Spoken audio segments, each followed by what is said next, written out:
Hi everyone, কেমন আছো তোমরা? আশা করি সবাই ভালো আছো। তোমাদের দোয়া আল্লাহর রহমতে আমিও ভালো আছি। তো আজকে সকাল সকাল উঠে আমার ডেলিভারি ম্যান আমার ফোন দিছে, বললো যে ভাই আপনার একটা পার্সেল আছে। আমি তো ইতিমধ্যে অবাক, কি রে, আমি তো কোনো পার্সেল অর্ডার দিই নাই, তো কিসের পার্সেল? তখন মনে করলো আমি তো ডারাজে একটা স্কেটিং অর্ডার দিছিলাম, তো এই ফোন দিছিল। তো অনেকক্ষণ অপেক্ষা করার পরে ভাইয়াটা এসে গেছে, যেখানে ঠিকানা দিছিলাম ওই যে ভাইয়াটা গাড়ি নিয়ে এসেছে।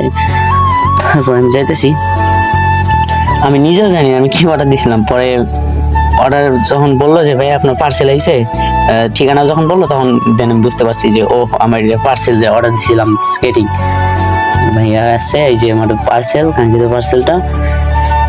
এটা খুলতেছে, ভাইয়া নিজেও জানে না এই পার্সেলে কি আছে, এর ভিতরে কি আছে। তো পরে আমি বললাম যে ভাইয়া এখানে স্কেট আছে, মানে চাকা লজ্জা। ভাইয়া জানে না মানে স্কেট কি, এটা বোঝে না। পরে বুঝাই বললাম যে ভাইয়া এখানে চাকা জুতা আছে। তারপর ডেলিভারি ম্যান বলতেছে যে এখানে আনবক্সিং করবেন নাকি বাসায় আনবক্সিং করবেন? এখানে যদি আনবক্সিং করেন করতে পারেন, কিংবা বাসায় গেলেও করতে পারেন, কোনো সমস্যা নেই, আপনাদের ইচ্ছা।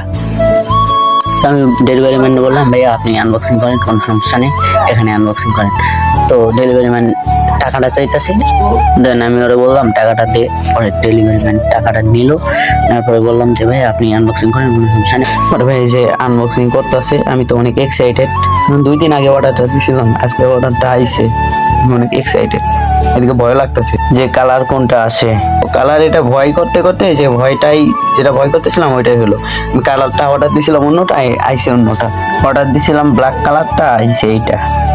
তো কি আর করার, যেহেতু অর্ডার দিয়ে ফেলছি, অর্ডার আইয়া পড়ছে, কিছু করার নাই, ডেলিভারি ম্যান নিয়ে আইছে, তো এটাই নিলাম। আর যতটা কেমন হয়েছে সবাই কমেন্ট করে জানাবেন। তো এভরিওয়ান, এটাই ছিল আমাদের ছোট্ট ব্লগ।